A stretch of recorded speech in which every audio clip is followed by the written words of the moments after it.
Welcome back clean news. चलिए देखते हैं उत्तर प्रदेश की 25 फटाफट बड़ी खबरों को। इससे पहले आप यूपी के किस जिले से न्यूज को देख रहे हैं, हमें कमेंट बॉक्स में जरूर बताइए। साथ ही डेली अपडेट रहने के लिए चैनल को सब्सक्राइब कर बेल आइकन को दबाना बिल्कुल न भूलें। आज का लाइक एम 3000 है, उम्मीद करते हैं आप इसे जरूर पूरा करेंगे। यूपी के 1.5 लाख से अधिक शिक्षा मित्रों को योगी सरकार का तोहफा, अब ले सकेंगे 11 अवकाश, नहीं कटेगा मानदेय। उत्तर प्रदेश के प्राथमिक विद्यालय में कार्यरत 1.5 लाख से अधिक शिक्षा मित्रों के लिए अच्छी खबर है। योगी सरकार उन्हें इस वर्ष से हर संविदा वर्ष में मिलने वाले 11 अवकाश का तोहफा देने जा रही है। संविदा कर्मी 11 अवकाश कभी भी ले सकते हैं। योगी आदित्यनाथ सरकार ने हर माह मात्र 1 अवकाश लेने की बाध्यता खत्म कर दी। शिक्षा मित्र इसकी मांग लंबे समय से कर रहे थे। 14 साल बाद अवकाश नियमावली में संशोधन किया गया है। कोरोना प्रभावित 3817 बच्चों का भविष्य संवारेगी योगी सरकार, अभिभावकों के खाते में भेजी जाएगी 3 माह की धनराशि। कोरोना संक्रमण के कारण अनाथ व निराश्रित हुए 3817 बच्चों का भविष्य उत्तर प्रदेश की योगी सरकार संवारेगी। इसके लिए बनाई गई उत्तर प्रदेश मुख्यमंत्री बाल सेवा योजना की शुरुआत आज 22 जुलाई को राज्यपाल आनंदीबेन पटेल और मुख्यमंत्री योगी आदित्यनाथ करेंगे।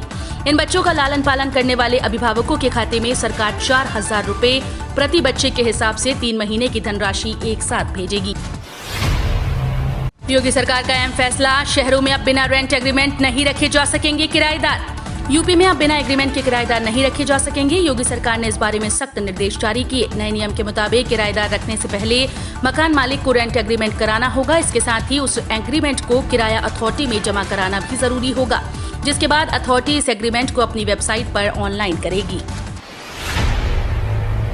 जल्द खत्म होगा स्टूडेंट्स का इंतजार, यूपी बोर्ड का रिजल्ट बनकर तैयार। यूपी बोर्ड के 10वीं व 12वीं के जो छात्र अपने परिणाम का इंतजार कर रहे हैं, उनका इंतजार बहुत जल्द खत्म होने वाला है। बोर्ड में रिजल्ट बनकर तैयार हो गया और आगामी 1 हफ्ते के अंदर रिजल्ट जारी हो सकता है।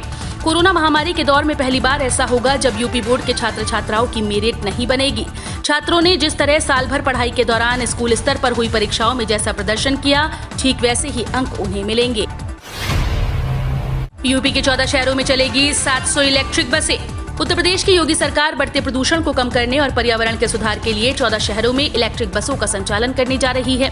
प्रदेशवासियों को आरामदायक व सस्ती यात्रा की सुविधा दिए जाने के लिए इन बसों का किराया साधारण बसों के बराबर रखा गया है। इसकी घोषणा नगर विकास मंत्री आशुतोष टंडन ने राजधानी में की। यूपी में मोदी योगी की तस्वीर वाले थैले में मिलेगा फ्री राशन। विधानसभा चुनाव की तैयारी में जुटी प्रदेश सरकार अपनी योजनाओं को लोगों के जहन तक पहुंचाने का काम कर रही है। प्रदेश में सभी राशन कोटे के दुकानों पर मुफ्त राशन योजना के बोर्ड लगाए जा रहे हैं। कोटेदार राशन को एक झोले में रखकर देंगे, जिस पर पीएम और सीएम की तस्वीर लगी होगी। प्रधानमंत्री गरीब कल्याण अन्न योजना के तहत मिल रहा मुफ्त राशन अब थैले में मिलेगा। पीएम मोदी 30 जुलाई को सिद्धार्थनगर आएंगे, यूपी को देंगे 9 मेडिकल कॉलेजेस की सौगात। प्रधानमंत्री नरेंद्र मोदी 30 जुलाई को सिद्धार्थनगर के दौरे पर आ जाएंगे। मुख्यमंत्री योगी आदित्यनाथ की मौजूदगी में प्रधानमंत्री यूपी को एक साथ सिद्धार्थनगर समेत 9 मेडिकल कॉलेज का लोकार्पण कर तोहफा प्रदान करेंगे। प्रधानमंत्री इस दौरान जनसभा को संबोधित करेंगे। इस मंच पर सूबे के कई मंत्री, सांसद और विधायक भी मौजूद रहेंगे। इस बार यूपी बोर्ड के टॉपर्स को नहीं मिलेंगे ये लाभ, रह जाएंगे वंचित। यूपी बोर्ड हाई स्कूल और इंटरमीडिएट के नतीजे आने की तैयारी हो रही है। नतीजे जारी होने की तारीख की घोषणा भी जल्द हो सकती है। इस बार कोरोना महामारी की दूसरी लहर के कारण बोर्ड परीक्षाएं रद्द कर दी गई थी। परीक्षाएं रद्द होने से टॉपर्स और मेधावी छात्र कई लाभ से वंचित रह जाएंगे। दरअसल शिक्षा मंत्री ने साफ कर दिया था कि रिजल्ट मूल्यांकन फॉर्मूले पर जारी हो रहा है, इसलिए इस साल किसी प्रकार की मेरिट लिस्ट जारी नहीं होगी। योगी सरकार में डीएम एसएसपी को मिली एक और जिम्मेदारी, महीने में 1 दिन करना होगा व्यापारियों की परेशानियों का निपटारा। योगी सरकार में डीएम को नई जिम्मेदारी सौंपी गई। अब महीने में 1 दिन व्यापारियों की परेशानी सुलझाने का काम डीएम को सौंपा गया। सरकार की तरफ से दिए गए निर्देश के मुताबिक अब डीएम और एसएसपी जिले में ही व्यापारियों की परेशानी सुलझाएंगे। आदेश में कहा गया कि सभी छोटे बड़े व्यापारियों की परेशानी सुलझाने की जिम्मेदारी अब जिले डीएम और एसएसपी की होगी। मिशन 2022 से पहले गाँव तक पहुंची बीजेपी।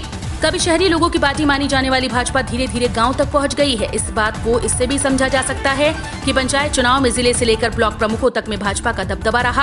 825 ब्लॉक प्रमुखों ने शपथ ली, जिसमें 648 भाजपा के हैं।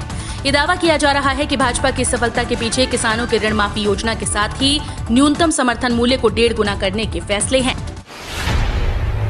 पेरिस मॉडल की तर्ज पर रैपिड रेल के जरिए दिल्ली से यूपी तक मिनटों में पहुंचेगा जरूरी सामान। रैपिड रेल से जहां लोग घंटों का सफर मिनटों में तय कर पाएंगे, वहीं रैपिड रेल आम लोगों की जरूरत के सामान को पहुंचाने का कार्य करेगी। राष्ट्रीय राजधानी क्षेत्र परिवहन निगम पेरिस मॉडल के आधार पर करेगी। इसके लिए यूपी, दिल्ली और हरियाणा में डिपो बनेंगे और सामान उतारने के लिए यार्ड भी बनाए जाएंगे।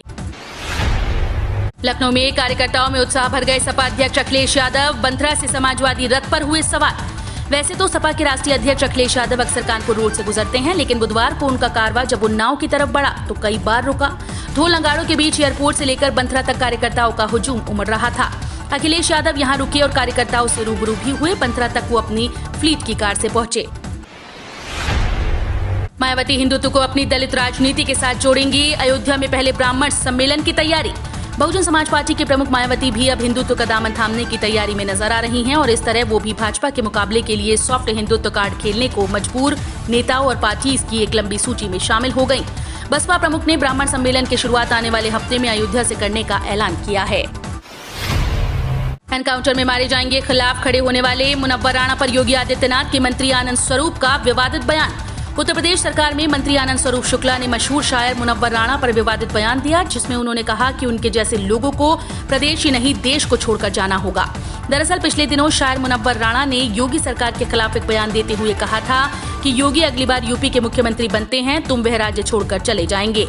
उन्होंने अपने बयान में ये भी कहा था कि मैं ये मान लूंगा कि अब यूपी मुसलमानों के रहने के लायक नहीं। दिल्ली से सटे गाजियाबाद में लोगों को मिलेगा घर बनाने का मौका। लॉन्च होंगी आवासीय स्कीम। दिल्ली एनसीआर में अपना आशियाना बनाने की चाहत रखने वालों के लिए यूपी में सत्तासीन योगी आदित्यनाथ सरकार जल्द ही एक आवासीय स्कीम लेकर आ रही है। आवासीय जरूरतों को पूरा करने के लिए गाजियाबाद विकास प्राधिकरण ने आवासीय योजना लॉन्च करने का निर्णय लिया। ऐसे में गाजियाबाद में अपना घर बनाने का सपना देख रहे लोगों के लिए खुशखबरी है। गाजियाबाद विकास प्राधिकरण के उपाध्यक्ष कृष्णा करुणोश के निर्देश के बाद सर्वे कर मुरादनगर में 150 एकड़ जमीन चिन्हित की गई। कानपुर, लखनऊ और वाराणसी सहित कई जिलों में बारिश का अलर्ट। यूपी में आज भारी बारिश का अलर्ट जारी किया गया। मौसम विभाग ने अगले 24 घंटों के दौरान सीतापुर, हरदोई, कानपुर देहात, कानपुर नगर, उन्नाव, लखनऊ, शाहजहांपुर और आसपास के इलाकों में भारी बारिश होने की चेतावनी जारी की है। शाहजहांपुर, हमीरपुर, बांदा, हरदोई, कानपुर, उन्नाव और आसपास के इलाकों में भारी बारिश होने के आसार हैं। मौसम विभाग के अनुसार प्रदेश में बदली बारिश का सिलसिला शुक्रवार 23 जुलाई तक जारी रहने का अनुमान है। मायावती का ब्राह्मण स्ट्रोक। बीएसपी लड़ेगी विकास दुबे के शूटर की पत्नी खुशी दुबे का केस। सतीश मिश्र करेंगे पैरवी। उत्तर प्रदेश के अगले साल होने वाले विधानसभा चुनाव के मद्देनजर हर राजनीतिक पार्टी अपनी अपनी ओर से सियासी समीकरणों को बनाने बिगाड़ने में जुटी है। इसी क्रम में पिछले दिनों बसपा सुप्रीमो मायावती ने ब्राह्मण सम्मेलनों का ऐलान कर ब्राह्मण पिच पर बढ़त हासिल करने की कोशिश की थी। अब इस दिशा में एक नया कदम बढ़ाते हुए बसपा ने बिकरू कांड में कुख्यात विकास दुबे के शूटर अमर दुबे की पत्नी खुशी दुबे का केस लड़ने का ऐलान किया है। यूपी के 18 शहरों में लगेगी फूलन देवी की मूर्ति। बिहार सरकार के मंत्री मुकेश सहनी की तैयारी। उत्तर प्रदेश के विधानसभा चुनाव की सुगबुगाहट बिहार में भी तेज हो गई। बिहार में सक्रिय राजनीतिक दलों में भाजपा के साथ ही जदयू और वीआईपी के नेता इस मसले पर ज्यादा सक्रिय हैं।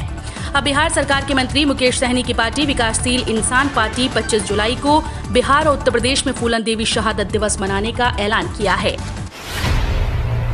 ओवैसी ने ईद से पहले पीएम की सर्वदलीय बैठक पर उठाए सवाल। बीजेपी नेता ने किया पलटवार। प्रधानमंत्री नरेंद्र मोदी ने मंगलवार को कोरोना को लेकर सर्वदलीय बैठक बुलाई थी। इस बैठक में उन्होंने सभी दलों से अपील की कि वो राजनीतिक दल से ऊपर उठकर कोरोना से लड़ें। पीएम मोदी की इस बैठक पर एआईएमआईएम प्रमुख असदुद्दीन ओवैसी ने ट्वीट कर कहा कि ईद से पहले इस बैठक को बुलाया जाना अपमानजनक है। दूसरों के त्योहारों के प्रति सम्मान की इतनी कमी क्यों? ओवैसी के इस बयान पर पलटवार करते हुए जम्मू कश्मीर के पूर्व उप मुख्यमंत्री कविंद्र गुप्ता ने कहा कि धर्म की आड़ में ये ठीक नहीं। विपक्ष इस मुद्दे पर चर्चा करना चाहता था, इसलिए पीएम मोदी ने बैठक बुलाई थी। पीएम फसल बीमा योजना में सामने आई 19 राज्यों की लापरवाही। कंपनीज का फायदा, किसानों को नुकसान। पीएम फसल बीमा योजना को लेकर 19 राज्यों की बड़ी लापरवाही सामने आई। केंद्र ने बीमा के लिए अपने हिस्से का पैसा जमा कर दिया। किसानों के बैंक अकाउंट से उनके हिस्से का प्रीमियम कट गया, लेकिन कई राज्यों ने उसमें अपना प्रीमियम नहीं दिया। नतीजा, बीमा करवाने के बावजूद कुछ राज्यों में किसानों को प्राकृतिक आपदा से खराब हुई फसल के मुआवजे के लिए दर दर भटकना पड़ सकता है। किसानों ने सांसदों को जारी किया व्हिप। राकेश टिकैत बोले, समर्थन करने वाले दल कैसे उठाएंगे आवाज। संसद के मॉनसून सत्र से किसानों को काफी उम्मीदें हैं। 3 नए कृषि कानूनों के विरोध में चल रहे आंदोलन को लेकर किसानों की तरफ से सांसदों को व्हिप जारी किया गया। भारतीय किसान यूनियन के नेता राकेश टिकैत ने कहा कि देश के किसानों ने सांसदों को एक पीपल्स व्हिप जारी किया है। इस व्हिप का पालन कितने सांसद करते हैं, इस पर देश के करोड़ों किसानों की नजर है। 1.5 साल से फ्रीज डीए मिलने से कर्मचारी खुश।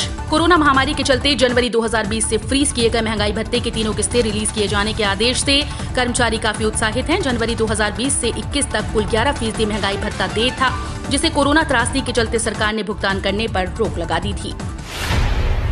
पूरे भारत में यूपी के सीएम की ख्याति, जब बाबूजी को याद करते हुए राजनाथ सिंह ने योगी की तारीफों के बांधे पुल।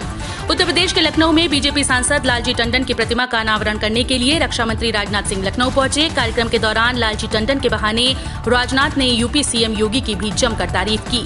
उन्होंने कहा कि योगी आदित्यनाथ ने पूरे हिंदुस्तान में शोहरत हासिल की है।